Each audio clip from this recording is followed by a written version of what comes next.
새해 두 번째 주일입니다. 선한 데는 지혜롭고 악한 데는 미련하게 살라, 이런 하나님 말씀이 있어요. 선한 싸움의 승리자로 2026년 새해 믿음으로 살아가시기를 소망합니다. 다 함께 일어나셔서 예배 기원송으로 찬양하며 나가도록 하겠습니다.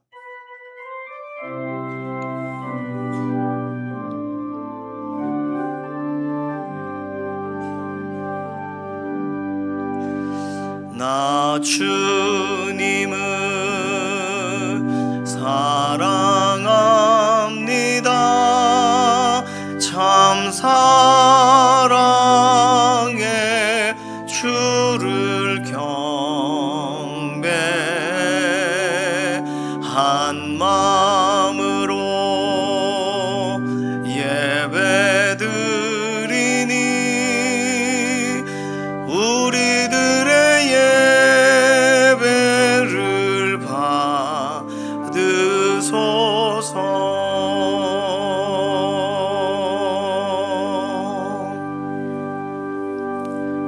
함께 신앙 고백하시겠습니다. 전능하사 천지를 만드신 하나님 아버지를 내가 믿사오며 그 외아들 우리 주 예수 그리스도를 믿사오니 이는 성령으로 잉태하사 동정녀 마리아에게 나시고 본디오 빌라도에게 고난을 받으사 십자가에 못 박혀 죽으시고 장사한 지 사흘 만에 죽은 자 가운데서 다시 살아나시며 하늘에 오르사 전능하신 하나님 우편에 앉아 계시다가 저리로서 산 자와 죽은 자를 심판하러 오시리라. 성령을 믿사오며 거룩한 교회와 성도가 서로 교통하는 것과 죄를 사하여 주시는 것과 몸이 다시 사는 것과 영원히 사는 것을 믿사옵나이다. 아멘.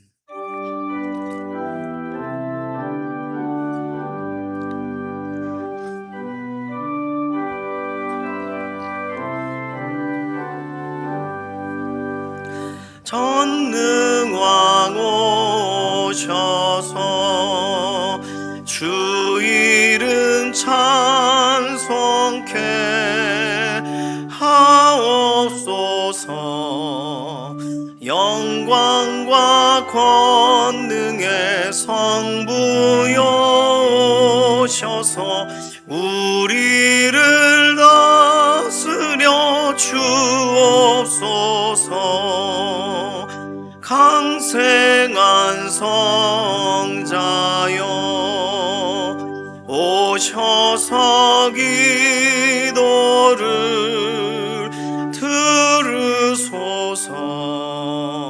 택하신 백성들 복 내려주시고 거룩한 마음을 주옵소서.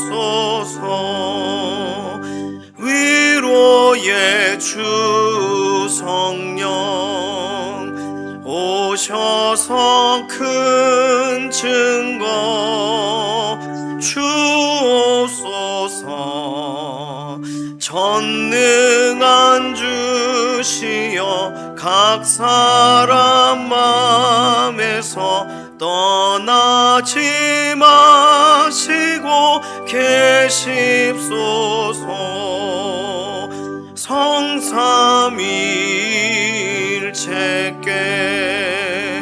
한없는 찬송을 드립니다. 존귀한 주님을 영광 중배옵고 영원히 모시게 하옵소서.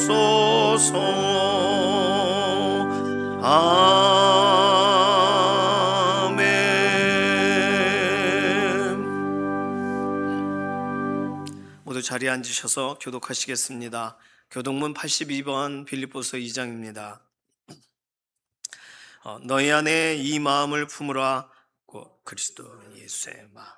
그는 근본 하나님의 본체시나 하나님과 동등됨을 취할 것으로 여기지 아니하시고 오히려 자기를 비워 종의 형체를 가지사 사람들 자기를 낮추시고 죽기까지 복종하셨으니 곧 십자가의 죽으심이라. 이러므로 하나님이 그를 지극히 높여 모든 이름 위에 뛰어난 이름을 하늘에 있는 자들과 땅에 있는 자들과 땅 아래에 있는 자들로 모든 무릎을 예수의 이름에 꿇게 하시고 모든 입으로 예수 그리스도를 주라 시인하여 하나님 아버지께 영광을 돌리게 하셨느니라. 아멘.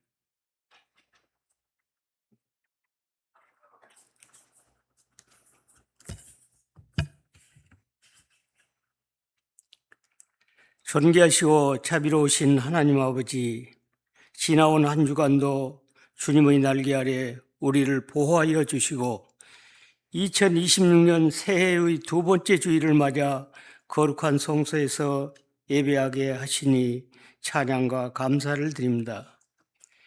창조주 하나님의 영광이 이 예배 가운데 가득하게 하시고 우리의 마음과 정성을 다해 드리는 이 예배를 기쁘게 받아 주시옵소서. 지난 한 주간 새해의 다짐으로 시작하였으나 세상의 유혹에 흔들리고 하나님의 뜻보다 우리의 욕심을 앞세웠던 연약한 죄인들임을 고백합니다. 입술로 마음으로 지은 죄 이 시간 십자가 앞에 내려놓사오니 보혈의 능력으로 우리를 정결하게 씻어 주시옵소서. 정직한 영을 새롭게 하시고 하나님과 동행하는 삶으로 살아가게 하옵소서. 하나님 아버지, 우리 교회가 이 시대의 등불이 되게 하옵소서. 성령이 타오르는 공동체가 되게 하시고 성령 충만함으로 맡겨진 사명을 기쁨으로 감당하는 충성스러운 봉사자들이 되게 하옵소서. 특별히 우리 유치부와 유초등부 어린 심령들을 축복하여 주시옵소서. 세상의 가치관이 아닌 하나님의 말씀을 인생의 기준으로 삼게 하시고 어떠한 상황 속에서도 하나님을 전적으로 신뢰하는 믿음을 허락하여 주시옵소서. 이들이 자라나 이 나라와 열방을 이끄는 믿음의 거목들이 되게 하옵소서. 주님, 고단한 삶을 살아가는 성도들을 이루하여 주시옵소서. 영과 육의 강건함을 허락하사 질병과 근심에서 자유케 하시고 특별히 경제적인 안정의 복을 더하여 주시옵소서. 하나님의 풍성하신 채우심을 경험하며 나누는 기쁨을 누리게 하옵소서. 이 시간 단위에 세우신 구재원 담임 목사님께 성령 충만함과 영육의 강건함으로 붙들어 주시옵소서. 목사님께서 선포하시는 생명의 말씀을 통해 우리 성도들이 새해를 거침없이 전진하며 승리의 길로 인도함 받게 하옵소서. 목사님의 사역 위에 하늘의 위로와 평강이 늘 함께하기를 간절히 원하옵나이다. 손과 발이 시려운 추운 날 이 예배를 위하여 땀 흘리는 수고하는 손길들을 기억하여 주시옵소서. 여러 처소에서 섬기는 그들의 헌신이 하늘의 상급으로 쌓이게 하시고 그들의 가정과 생업 위에 주님의 특별한 축복과 은총을 부어 주시옵소서. 예배의 시종을 주님께 의탁하며 우리를 죄에서 구원하신 예수 그리스도의 이름으로 기도드립니다. 아멘.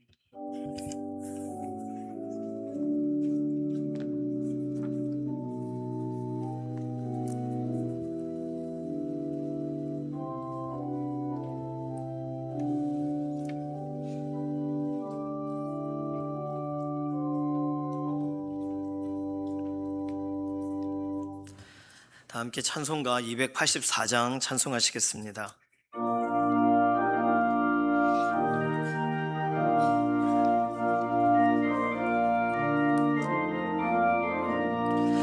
오랫동안 모든 죄 가운데 빠져 더럽기가 한량 없던 우리들 아무 공로 없이 구원함을 얻어 하나님의 자녀 지금 되었네. 주의 그 사랑 한량 없도다. 찬송할지어다 예수의 공로.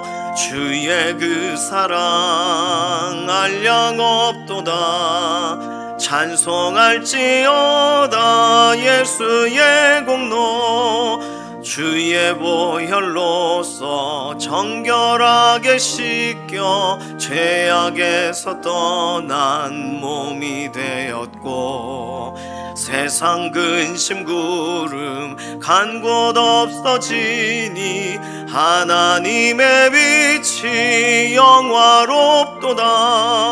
주의 그 사랑 한량 없도다. 찬송할지어다 예수의 공로. 주의 그 사랑 한량 없도다.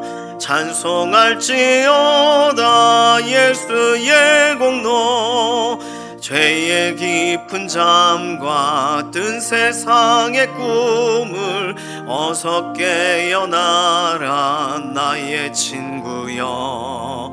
은혜 받은 날과 구원 얻을 때가 지금 온 세상에 선포되었네.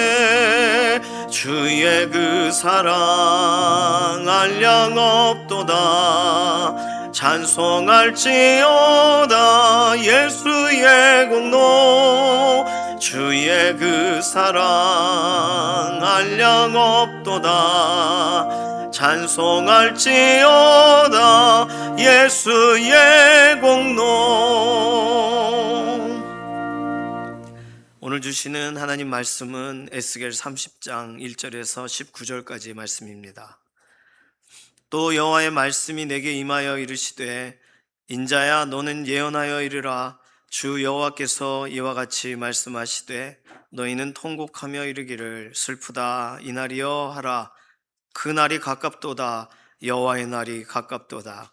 구름의 날일 것이요 여러 나라들의 때이리로다. 애굽에 칼이 임할 것이라. 애굽에서 죽임당한 자들이 엎드러질 때에 구스에 심한 근심이 있을 것이며, 애굽의 무리가 잡혀가며 그 터가 헐릴 것이요 구스와 붓과 룻과 모든 섞인 백성과 국과 및 동맹한 땅의 백성들이 그들과 함께 칼에 엎드러지리라. 여호와께서 이같이 말씀하셨느니라. 애굽을 붙들어 주는 자도 엎드러질 것이요 애굽의 교만한 권세도 낮아질 것이라. 믹돌에서부터 수에네까지 무리가 그 가운데에서 칼에 엎드러지리라. 주 여호와의 말씀이니라. 황폐한 나라들 같이 그들도 황폐할 것이며, 사막이 된 성읍들 같이 그 성읍들도 사막이 될 것이라. 내가 애굽에 불을 일으키며 그 모든 돕는 자를 멸할 때에 그들이 나를 여호와인 줄 알리라. 그날에 사절들이 내 앞에서 배로 나아가서 염려 없는 구스 사람을 두렵게 하리니, 애굽의 재앙의 날과 같이 그들에게도 심한 근심이 있으리라. 이것이 오리로다.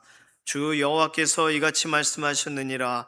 내가 또 바벨론의 느부갓네살 왕의 손으로 애굽의 무리들을 끊으리니, 그가 여러 나라 가운데 강포한 자기 군대를 거느리고 와서 그 땅을 멸망시킬 때에 칼을 빼어 애굽을 쳐서 중임당한 자로 땅에 가득하게 하리라. 내가 그 모든 강을 마르게 하고 그 땅을 악인의 손에 팔겠으며, 타국 사람의 손으로 그 땅과 그 가운데 있는 모든 것을 황폐하게 하리라. 나 여호와의 말이니라. 주 여호와께서 이같이 말씀하셨느니라. 내가 그 우상들을 없애며 신상들을 높 가운데에서 부수며 애굽 땅에서 왕이 다시 나지 못하게 하고 그 땅에 두려움이 있게 하리라. 내가 바드로스를 황폐하게 하며 소안에 불을 지르며 노 나라를 심판하며 내 분노를 애굽의 견고한 성읍 신에 쏟고 또 노나라의 무리를 끊을 것이라. 내가 애굽에 불을 일으키리니 신나라가 심히 근심할 것이며, 노나라는 찢겨 나누일 것이며, 놈나라가 날로 대적이 있을 것이며, 아웬과 비베셋의 장정들은 칼에 엎드러질 것이며, 그 성읍 주민들은 포로가 될 것이라. 내가 애굽의 멍에를 꺾으며 그 교만한 권세를 그 가운데서 그치게 할 때에 드함누에스에서는 날이 어둡겠고 그 성읍에는 구름이 덮일 것이며 그 딸들은 포로가 될 것이라. 이같이 내가 애굽을 심판하리니 내가 여호와인 줄을 그들이 알리라 하셨다 하라. 아멘. 마음이 상한 자를 고치시는 주님 찬양합니다.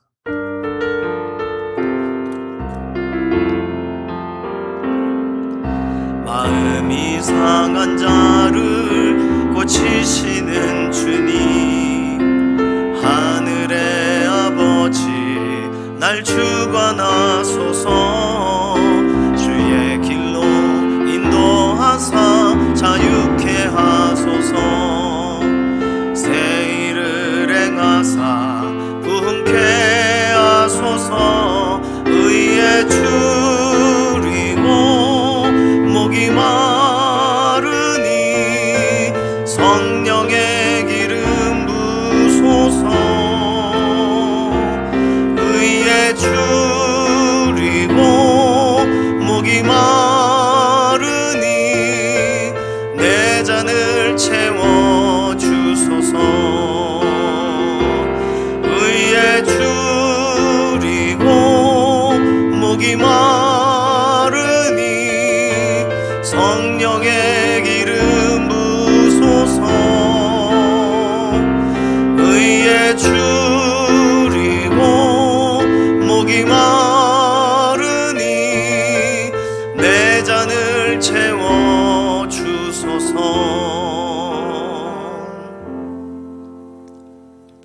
인류의 진화에 대해서 이야기할 때 꼭 등장하는 것은 인류가 불을 발견하면서 진화가 급속도로 진행되었다라는 그런 학설입니다.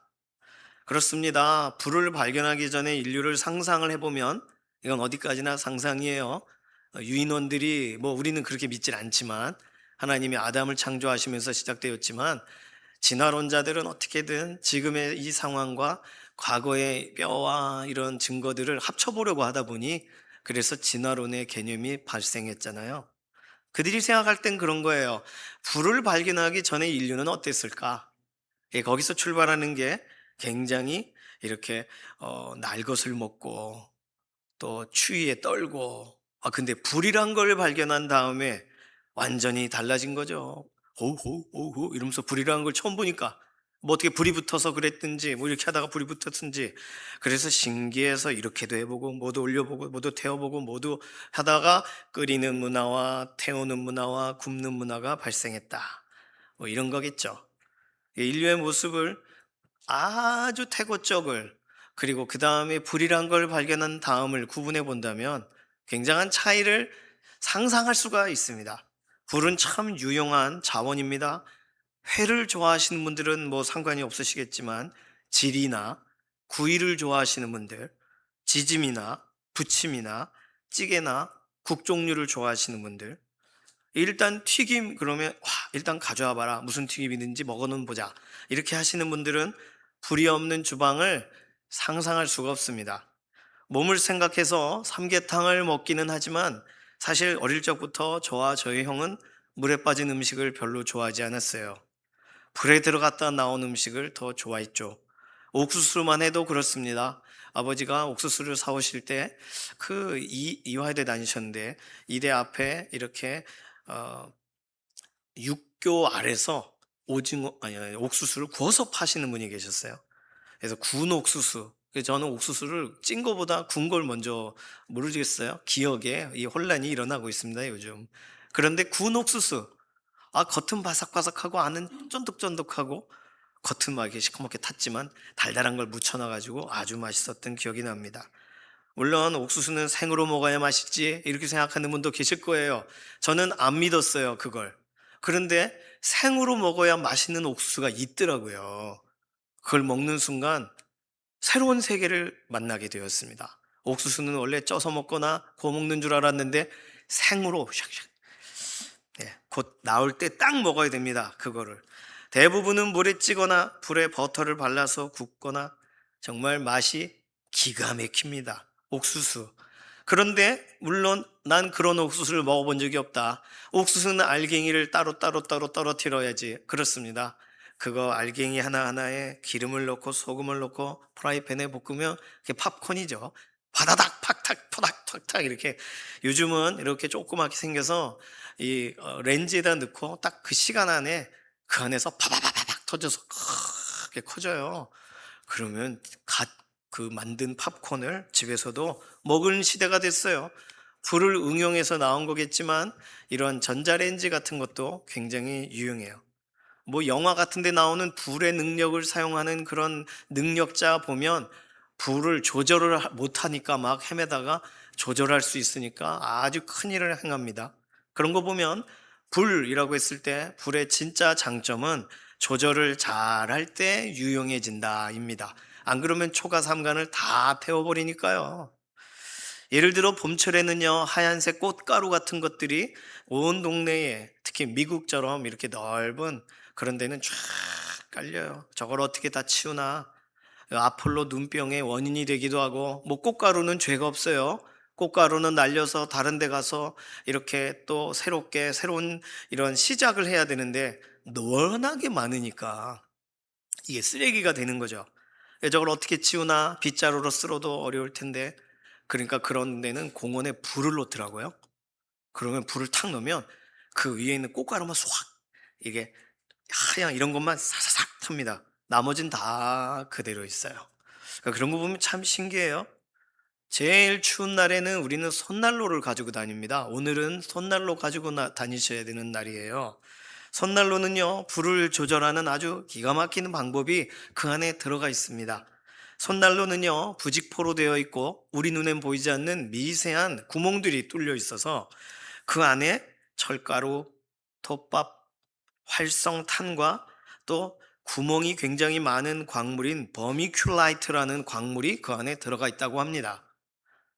그래서 또 제일 놀라운 건 그 안에 식염수가 들어가 있어요. 이게 뭘까 도대체? 그러니까 톱밥을 약간 이렇게 적셔 놓은 상태로 이걸 만들어 놓나 봐요. 그런데 손난로를 비닐봉지에서 딱 꺼내는 순간 겉면에 부직포에가 이게 공기가 막 이제 들어간 미세한 구멍으로 산소가 막 흡입이 되면서 그 안에 있는 철가루에 산소가 만나면 산화가 되거든요. 그러면서 불이 막 나기 시작하는 겁니다. 그 안에. 그 철가루가 막 타고 활성탄이 같이 타고 톱밥이 젖어 있는 톱밥이 이제 점점 말라가고 수분이 있으니까. 그러니까 그 안에 그 온도가 잘 유지되고 열이 바깥으로 그렇게까지 막 화상 입을 정도로 나아가지 않게 하는 게 과학이고 기술이죠. 나중에 이게 뭐가 들었나 한번 쫙 째보세요. 손난로 다 사용하신 다음에 정말 이상한 돌멩이 같은 게 들어있어요. 구멍이 송송송 나 있는. 그리고 검은색이 있고 흙 같은 게 있고 뭐 그렇습니다.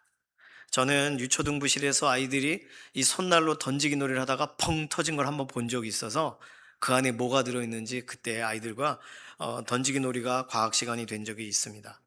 저는 이게 신기하다. 사람들이 어떻게 이런 생각을 했을까?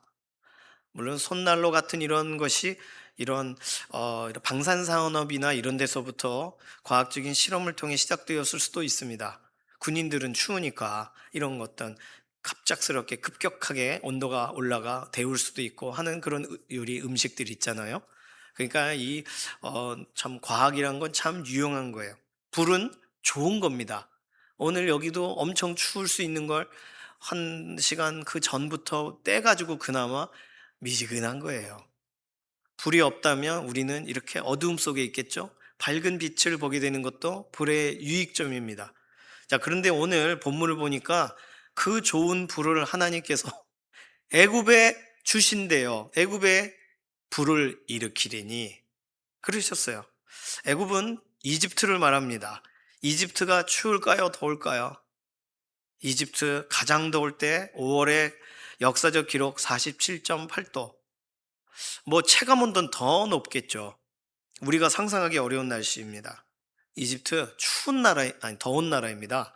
그런데요, 가장 추울 때는 언제일까? 1.2도까지 내려간 적이 있어요. 그러니까 이집트는요, 추운 나라이기도 해요. 게다가 우리처럼 온돌이나 난방이나 이런 게 뭐 되어 있지가 않습니다. 그러니까 더 춥게 느끼는 거죠. 그러니까 이집트가 추운 나라냐, 더운 나라냐 하면 언제 이집트에 가느냐에 따라 다른 거예요. 예를 들어 12월에서 2월 사이에 가시면 상당히 추운 나라인 이집트를 만나게 되실 거고 3월에서 10월 사이에 가면 타버릴 것 같은 이집트의 그 태닝을 만끽하게 되실 겁니다. 그 애굽에 하나님께서 지금 불을 일으키신다고 하셨어요. 8절에 내가 불을 일으키며 16절에 내가 애굽에 불을 일으키리니 경우에 따라서는 더위와 추위가 막 차이가 있는 기본적으로는 더워 죽겠는 그 나라에 하나님은 왜 불을 일으키시는 걸까요? 왜 불을 보내시는 걸까요? 오늘 본문을 이렇게 보니까 세 가지 정도 이유가 있습니다. 첫 번째는 태울 것이 있으셔서 불을 보내십니다. 전문 용어로 소각하실 게 있으셔서 13절에 보시면 내가 그 우상들을 없애며 신상들을 높 가운데에서 부수며 이렇게 설명하십니다. 우상. 하나님은 우상들을 태우시려고 애굽에 불을 일으키시는 거예요. 애굽에는 엄청나게 많은 우상이 있죠. 뭐 우리가 아는 일반적인 외국 우상들은 거의 이집트에서 왔다고 생각하시면 뭐 맞을 겁니다. 우상의 왕국입니다. 강에도 있고 산에도 있고 돌에도 있고 곤충도 우상이고 동물도 우상이고 다 우상이에요. 그 우상들이 애굽의 영적인 모든 그런 분위기와 흐름을 장악을 합니다. 그러니 하나님은 태워버리셔야죠. 이집트 그렇지 않아도 더운 땅에 하나님은 불을 던지셔서 불을 일으키셔서 우상들을 태우시는 겁니다. 두 번째, 하나님은요 막으실 일이 있으셔서 애굽에 불을 보내세요. 성경에 보니까 6절에 애굽의 교만한 권세도 낮아질 것이라 이렇게 설명합니다. 애굽의 교만을 막으시기 위해 불을 내리세요. 그러시면서 애굽의 교만을 부추기는 다른 나라들도 있다고 설명하세요. 6절 애굽을 붙들어 주는 자도 엎드러질 것이요. 애굽 스스로도 교만하고 그 애굽 교만함을 부추기고 있는 나라도 있어요. 8절에 보니까 내가 애굽에 불을 일으키며 그 모든 돕는 자를 멸할 때에 붙들어 주는 자, 돕는 자들 그들이 애굽을 이토록 더 교만하게 만들어 주고 있습니다. 왜 교만하게 하도록 도와주고 있을까요? 누가 이 일을 하고 있는 걸까요? 애굽은 남방 세계에선 가장 유명한 왕국이에요. 북방 세계에서는 여러 나라들이 순환적으로 계속 새로운 제국들이 생기지만 이집트는요, 굉장히 오랫동안 그 아프리카 그리고 지중해까지 영향을 끼치는 굉장히 거대한 제국입니다. 그러니 그 애굽의 교만은 뭐 누가 꺾을 수가 있겠습니까? 하나님은 그걸 막으셔야 되는 거예요. 오늘 본문에 보니까 애굽의 교만을 부추기는 막 돕는 나라들의 이름이 나와요. 14절, 15절, 16절에는 노나라라고 나옵니다. 아마 애굽이 가장 많이 의지했던 것 같아요. 세 절이나 다루고 있는 거 보니까. 그리고 16절에 보시면 신나라, 또 다른 나라, 높나라. 그러니까 신나라, 노나라, 높나라 이렇게가 애굽을 교만 덩어리가 되게 만듭니다. 이 세 나라는 어디냐면 사실은 다른 나라가 아니고요. 애굽 안에 있는 큰 도시의 이름입니다. 애굽의 남쪽에 있는 주요 도시를 노라고 불러요. 노나라, 이 요즘 말로 테베라고 하는 지역입니다. 그러니까 그 지역이 애굽 자체가 너무나도 그 큰 나라니까 남쪽의 주요 도시 테베, 신은 뭐냐 하면 요즘 말로 펠루시움이라고 부르는 동북부 이집트 주요 도시입니다. 그걸 신나라라고 얘기를 했어요. 오늘 본문에 보면 신나라라고 말하기보다 도시인 성읍의 15절 내 분노를 애굽의 견고한 성읍 신에 쏟고 이렇게 써놨거든요. 그러니까 신은 성읍의 이름이에요. 도시의 이름이에요. 나라의 이름이라고 설명할 만큼 큰 거죠. 도시가. 세 번째 놈나라는 잘 아시는 멤피스라고 부르는 그 지역입니다. 북부. 그러니까 나일강 상류, 뭐 중부 이런 데 있는 멤피스. 거기가 굉장히 화려하고 큰 도시죠.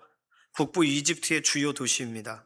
이 도시의 규모가 얼마나 크고 또 도시가 실제적으로 하나의 나라, 하나의 제국의 수도의 수준에 해당되는 그런 성장을 이뤘어요.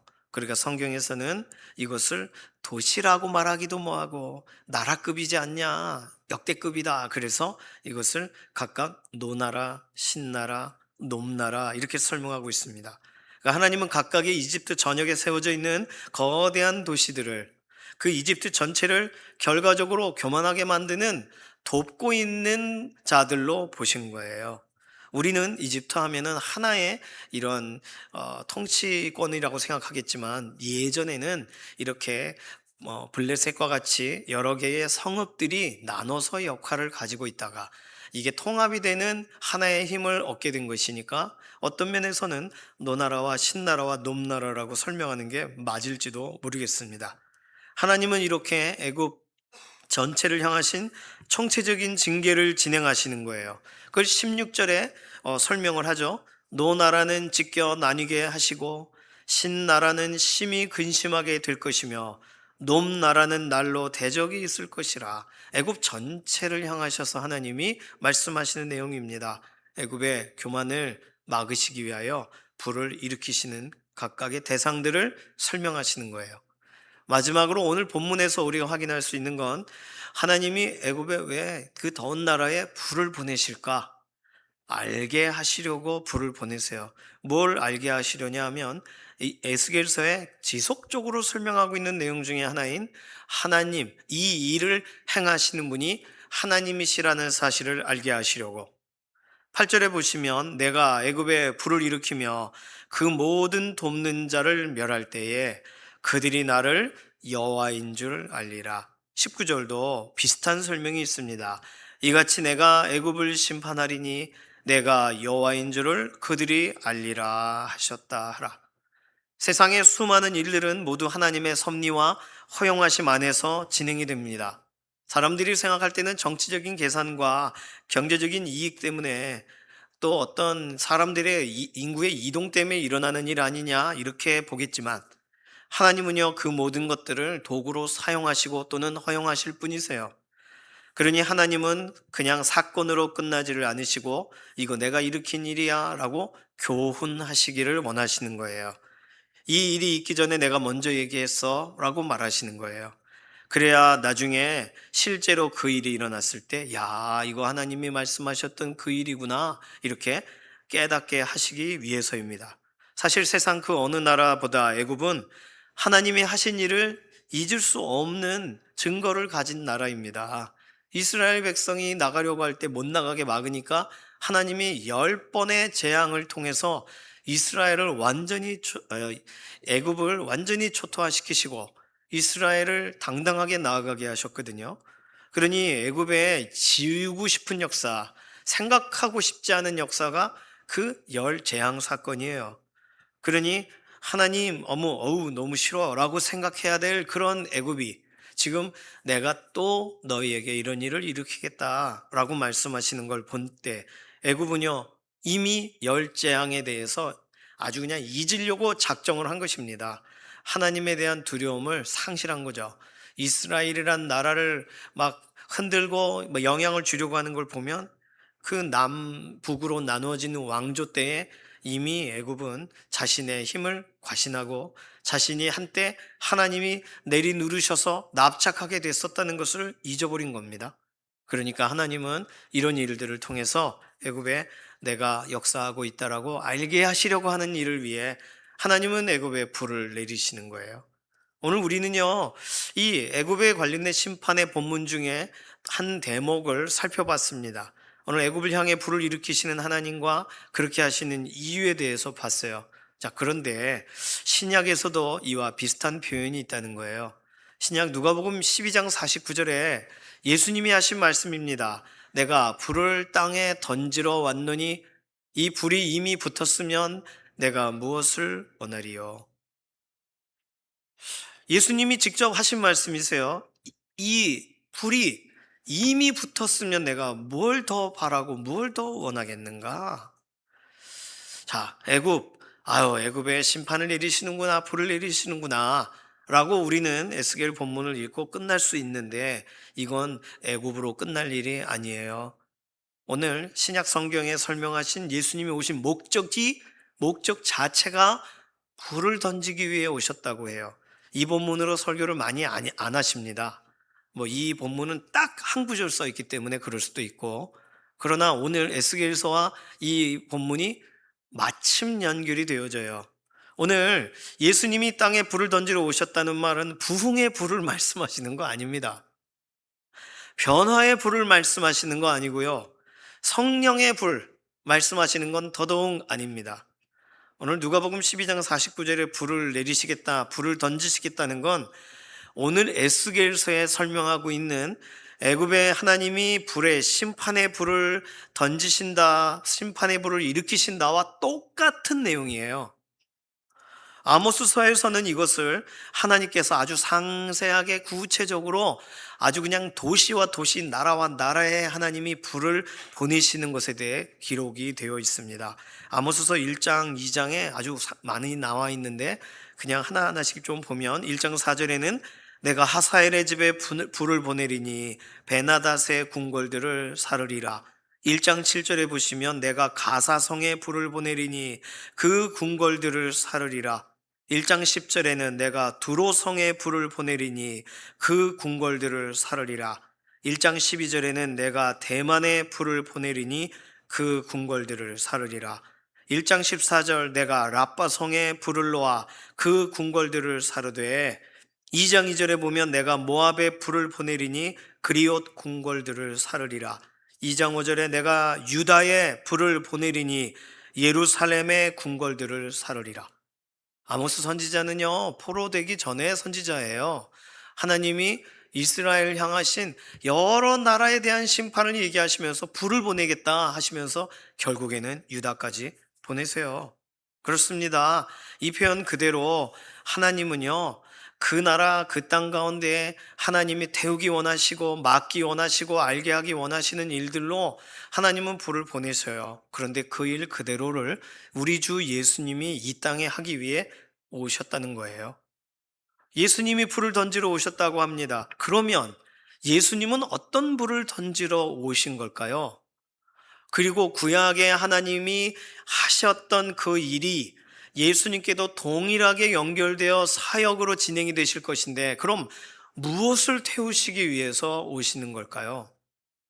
첫 번째로 예수님께서 세 가지를 위해서 던지시는 불에 대한 설명을 누가복음 12장에는 설명하고 있습니다. 자, 첫 번째 내용은 외식과 타협을 그치게 하기 위하여 불을 던지신다는 거예요. 누가복음 12장 56절 함께 읽습니다. 외식하는 자여, 너희가 천지의 기상은 분간할 줄 알면서 어찌 이 시대는 분간하지 못하느냐. 시대의 흐름에 휩쓸려가는 인생, 신앙적인 외식으로 자신을 포장하는 인생, 거듭나지는 못한 인생, 그들에게 예수님은 불을 던지시는 거예요. 외식하는 자여, 천지의 기상은 분간하면서 시대를 왜 분간하지 못하는가? 시대가 어느 방향으로 가고 있는지를 왜 분간하지 못하는가? 예수님이 말씀하실 때 이 시대는 말세가 다가왔는데 지금 뭘 하고 있냐도 들어가 있는 겁니다. 타협하고 있는 사람들을 왜 따라가느냐도 말하고 계신 거예요. 외식, 타협. 예수님은 그걸 태우기 위하여 불을 던지시는 거예요. 그것에서부터 믿음의 사람이 구별되게 하기 위하여 불을 던지러 오셨다는 거예요. 두 번째로 예수님께서 이 땅에 불을 던지러 오신 이유는 옳은 것을 따르게 하시기 위한 불입니다. 누가복음 12장 57절에 설명이 되어 있어요. 같이 읽습니다. 또 어찌하여 옳은 것을 스스로 판단하지 아니하느냐? 그런 것들로 가득한 세상에서 우리는 하나님께서 옳다 하시는 것을 따라가야죠. 옳은 건 무엇인가요? 그럼 하나님의 말씀입니다. 말씀이 옳다 하는 대로 따라가는 거예요. 말씀대로 살아가야 되는 거예요. 그런데 말씀대로 살아가지 않는다는 것은 옳은 쪽으로 가지 않는다는 뜻이에요. 옳다라고 하시는 하나님은 아브라함이 하나님의 말씀을 믿음에 내가 이거 할 거야. 그러니까 믿었어요. 그러니까 나 너 참 옳다 그러셨거든요. 그래서 하나님은 아브라함을 의롭다 여기셨다 그러셨어요. 의롭다는 말은요, 정의롭다, 공의롭다라고 우리는 자꾸 생각하지만 의롭다는 말은 하나님이 보시기에 옳다라는 뜻이에요. 오른쪽, 바른 쪽. 그러면 하나님이 옳다 하시는 건 말씀 안에 있는 대로 살아가는 거예요.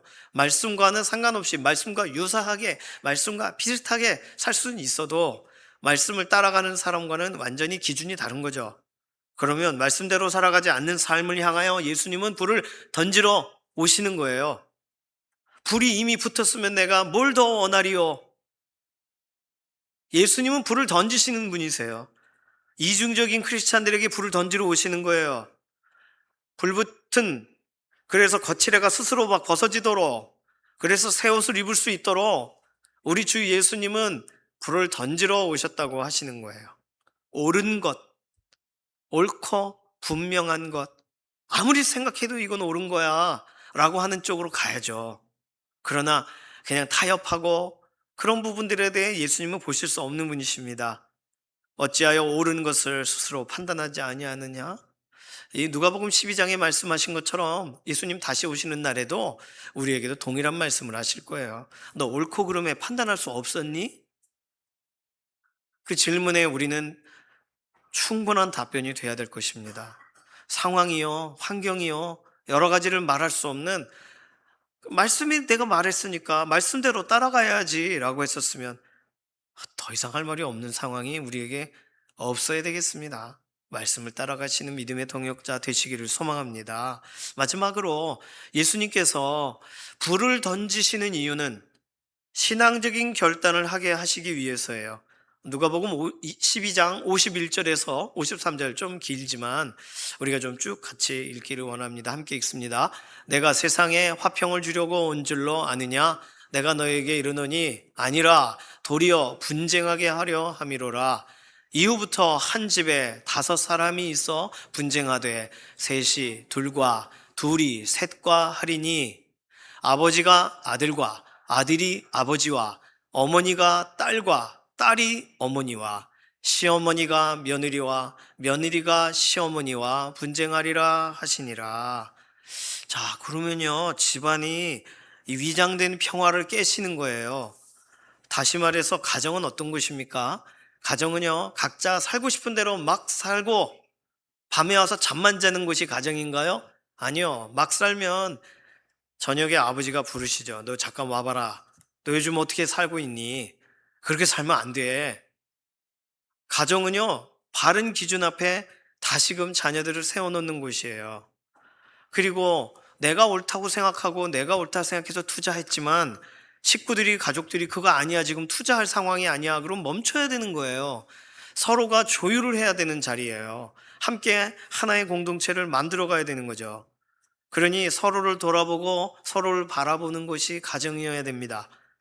그냥 서로의 다름을 인정하고 너는 너대로 살아라, 나는 나대로 살 테니, 이게 가정이 될 수 없는 거예요. 가족은요, 속을 털어놓고 살아야 돼요. 자, 그러면 믿는다라고 했을 때 믿음의 이야기가 가정 안에서 이야기가 돼야 됩니까? 되지 말아야 되나요? 가정의 평화를 위해 말을 안 해야 되나요? 가정이 결단하도록 말을 해야 되나요? 성경은 분쟁이라고 써놓았지만 논쟁이라고 해도 틀리지 않는 표현입니다. 내 믿음을 가족 앞에 드러내면요, 나와 다른 믿음을 가지신 분과 논쟁이 될 수밖에 없어요. 나의 신앙적인 결단이 표현이 되면요, 내가 예수님의 제자라는 사실이 소개가 되면요, 내가 하나님을 믿는 사람이라는 사실이 밝혀지면요, 집안에는 거룩한 분쟁이 일어날 수밖에 없는 겁니다. 조상신을 따를 것인지 아니면 예수님을 따를 것인지, 하나님의 말씀을 함께 받을 것인지 아니면 하나님의 말씀을 지속적으로 거절하는 가정이 될 것인지 결정해야 되는 거예요.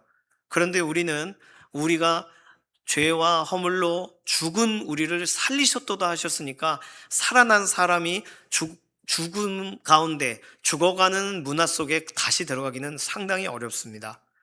그래서 예수님은 도와주시는 거예요. 불을 던지시는 거예요, 집에다가. 믿음은 드러날 수밖에 없습니다. 조용히 있으면 믿음은 감추어지게 될까요? 그렇지 않습니다. 우리는 세상의 빛이에요. 그래서요, 산 위에 있는 동네가 숨겨질 수가 없어요. 왜냐하면 불을 켜서 말 아래 두질 않고 등경 위에 두기 때문입니다. 어두워서 뭘 찾으려고 하는데 어둡다고 해가지고 불을 이렇게 뒤로 하면 그럼 더 어두워지죠. 불을 이렇게 들어야죠. 그래야 밝은 거 아래서 어둠이, 그림자와 또 밝음이 이렇게 나눠지면서 물건들을, 바닥에 떨어져 있는 작은 이런 것들을 찾을 수가 있는 거죠. 그러니 우리는 세상의 빛입니다. 빛은요, 색깔이 바뀌어지고 어두워지기 어려워요. 불은 켜야 되는 거예요. 그 일을 하라고 불을 붙여주시는 거예요. 그래서 우리 주 예수님은 평안하게 잠들려고 하는 안방에 불을 던지시는 겁니다. 신앙적인 결단을 하게 하시려고. 예수님은 불을 아끼지를 않으세요. 예수님이 오셨을 당시에 많은 사람들은 예수님을 추종하는 저자들이 있고, 우리는 예수님이라는 사람이 누군지를 검증해야 되겠다, 이런 신앙인들이 있었습니다. 그리고 실제적으로 예수님을 우르르 따라가던 사람들 가운데 예수님은 메시아다라고 믿었던 사람들은요, 다시 돌이키지를 못해요. 왜냐하면 메시아가 여기 계신데 어디로 가요? 그러니 예수님이 등장하시는 순간에 세상은 반으로 나눠진 겁니다. 예수님을 따르는 사람과, 예수님을 하나님이 보내신 분으로 믿는 사람과, 그렇지 않은 사람으로 나뉜 거예요. 거기에 뭐 바리새인, 사두개인, 뭐 서기관, 뭐 율법학자, 각자의 어떤 직임이나 역할이나 마을 장인이, 뭐 이장이니 이런 건 다 필요 없습니다. 예수님을 믿냐 믿지 않냐로 나눠지는 거예요. 예수님은 그걸 하기 위하여 이 땅에 오신 거예요. 예수님은 불을 던지러 오신 거라고요. 사랑하는 강북중앙교회 믿음의 동역자분들, 내 주변의 사람들이, 심지어 내 가족이 내가 하나님을 믿는다는 사실을 모르게 하지 마십시오. 예수님을 믿는 사람임을 드러내시길 바랍니다. 그렇게 말씀을 따라 옳은 대로 살아가야 되는 거예요.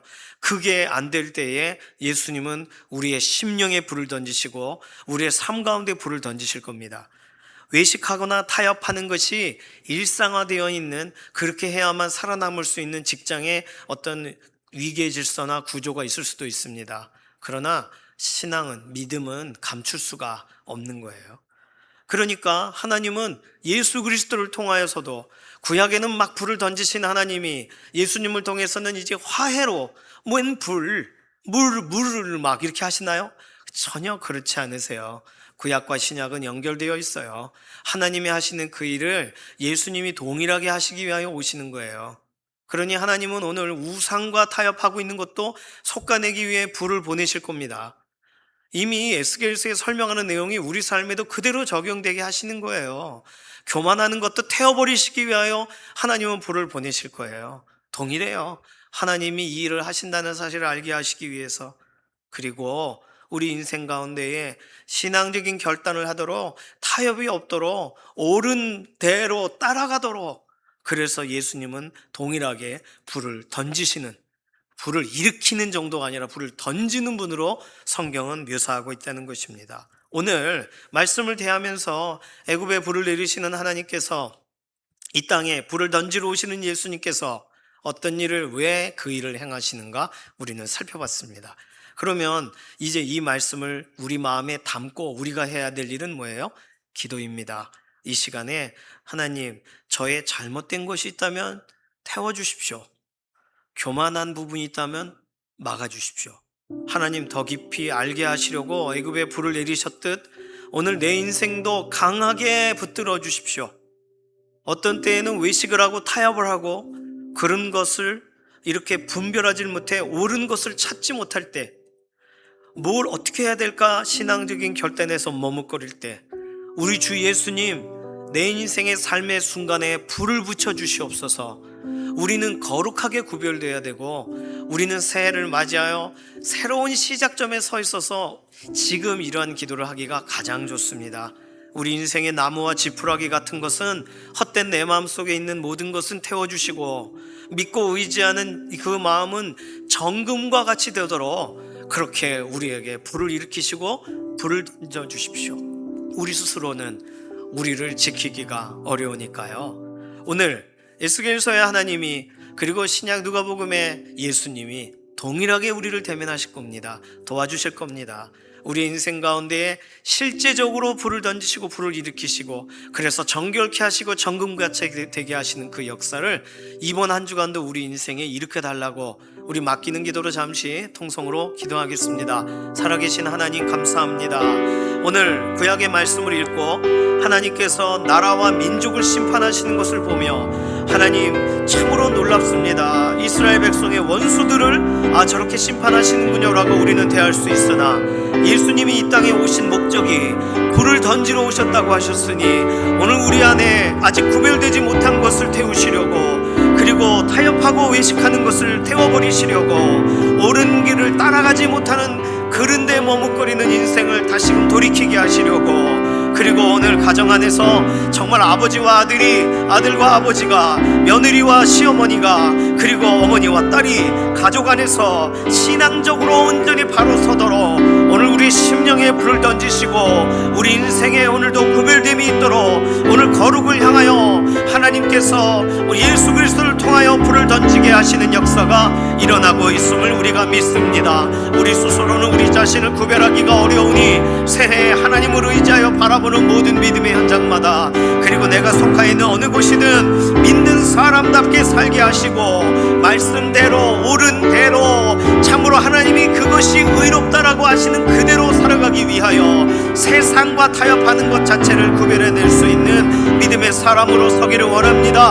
우리는 이것이 괜찮은가 싶어 잠시 머뭇고 이것을 파악하느라 시간이 걸리니 우리에게 불을 던지시옵소서. 그래서 우리가 구별됨이 있게 하시고 영광 가운데에 하나님을 존중함으로 나아가는 거룩한 백성답게 서게 하여 주셔서 새벽 이슬 같은 주의 청년들이 거룩한 옷을 입고 그렇게 즐겁게 나아가게 되는 현장들이 우리의 삶의 현장들이 되게 하여 주시고, 우리의 가족들도 그 놀라운 말씀의 불로 인하여 실제적으로 구별되고 세워지게 되는 복된 은혜를 경험하는 새해가 되게 하여 주시옵소서. 살아계신 하나님 감사합니다. 오늘 우리에게는 따뜻한 것 때문에가 아니라, 우리에게는 좀 더 명확하고 분명하고 의미 있는 것 때문이 아니라 우리에게는 구별됨을 위하여 불이 필요합니다.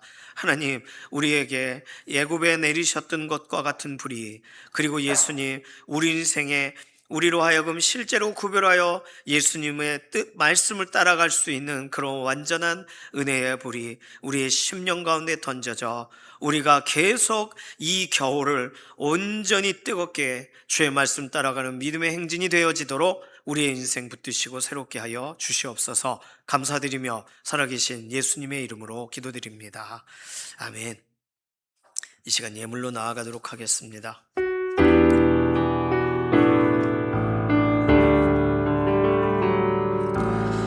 오직 주의 은혜로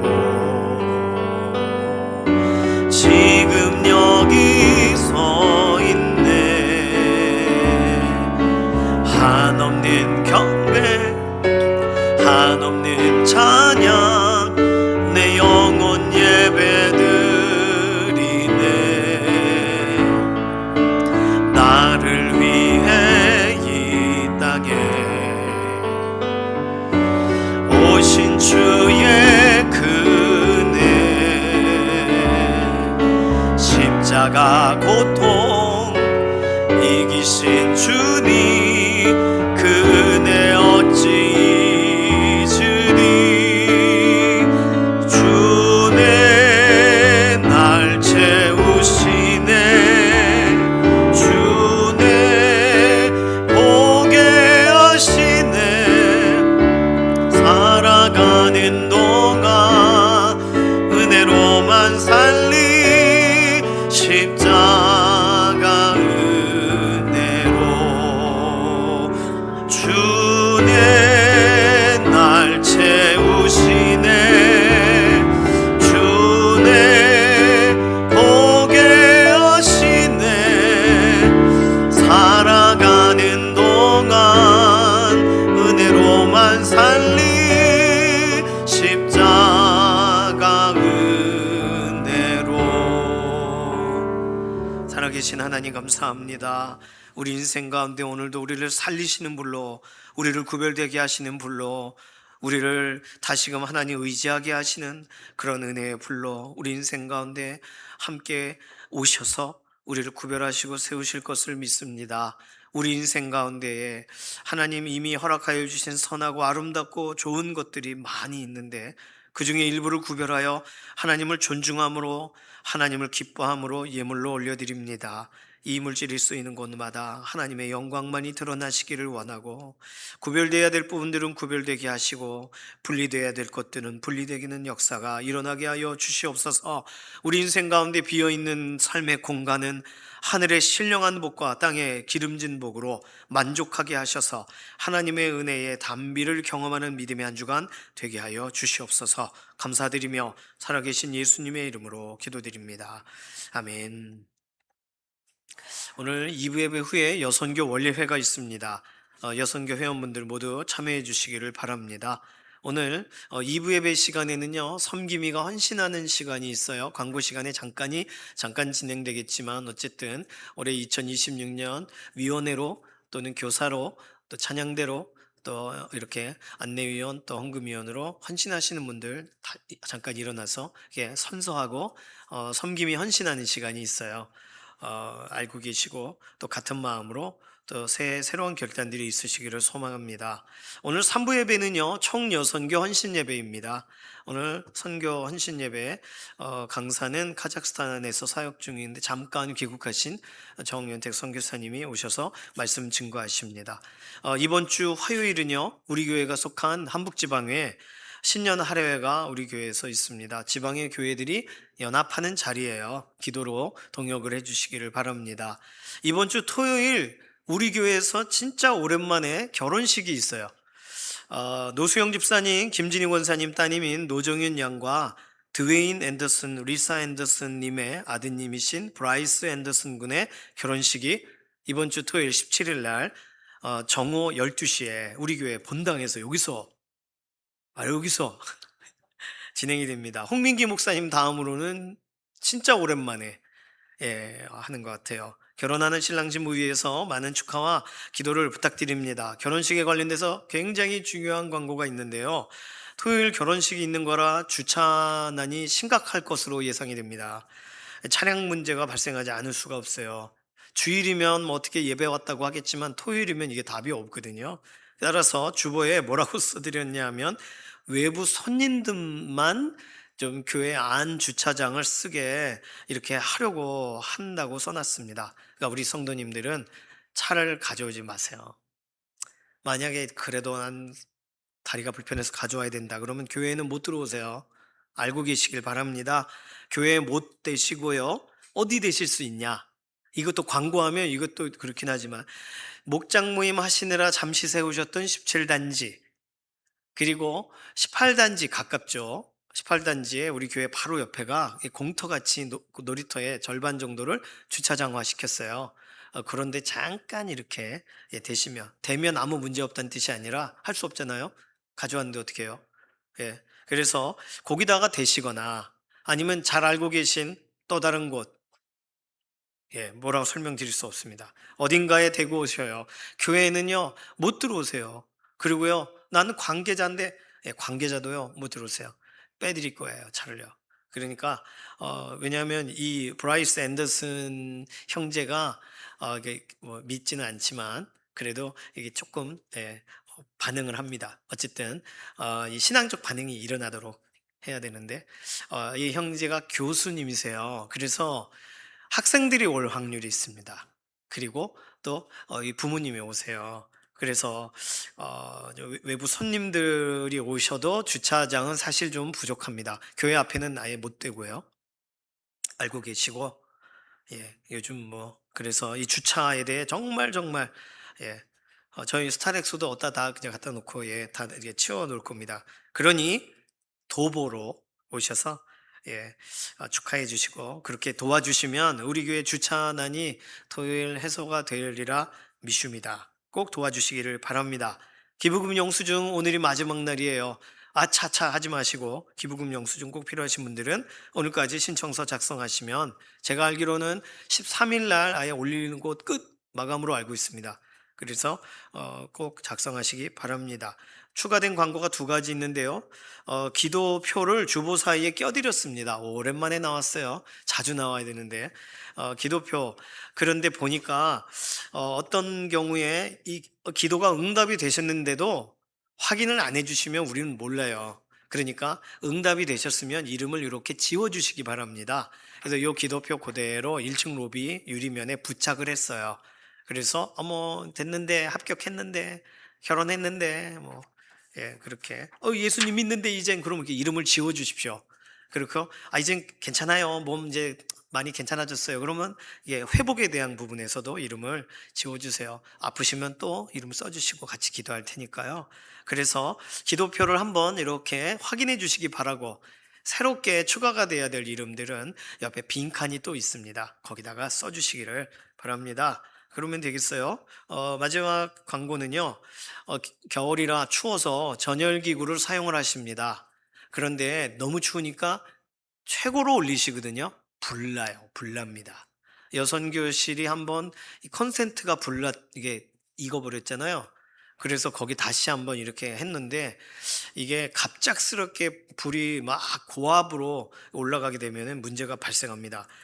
혹시 이런 전열기구, 전기온돌 있는 방에 잠시 머무시는 동안이시더라도 키실 때 조금 중간 정도로 이렇게 키셔가지고 갑작스럽게 최고로 올리지 않도록 해주시기 바라고, 이건 진짜 중요한 건데 화장실을 쓰신 다음에 물을 잠그시는 선진 국민들이 우리 교회에 너무나도 많이 계세요.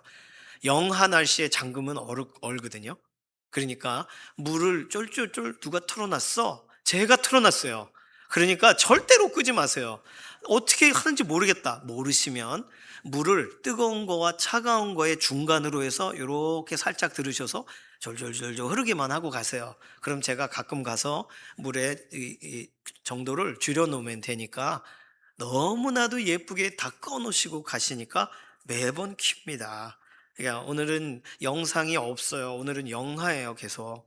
그래서 이거 한번 얼면 정말 어떻게 답이 없습니다. 그래서 꼭 물을 사용하신 후에 가운데 딱 맞추셔가지고 졸졸졸졸 이렇게 가시면 100점짜리 성도님이 되시겠습니다. 광고 다 말씀드렸어요. 이제 모두 자리에서 일어나셔서 손을 들고 마지막 찬송 부르신 후에 우리 삶의 예배 자리로 나가도록 하겠습니다.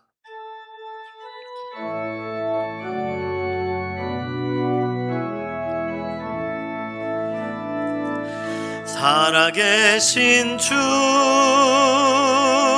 나의 참된 소망, 두려움이 사라지네. 사랑의 주내 갈 길 인도하니, 내 모든 삶의 기쁨 늘 충만하네.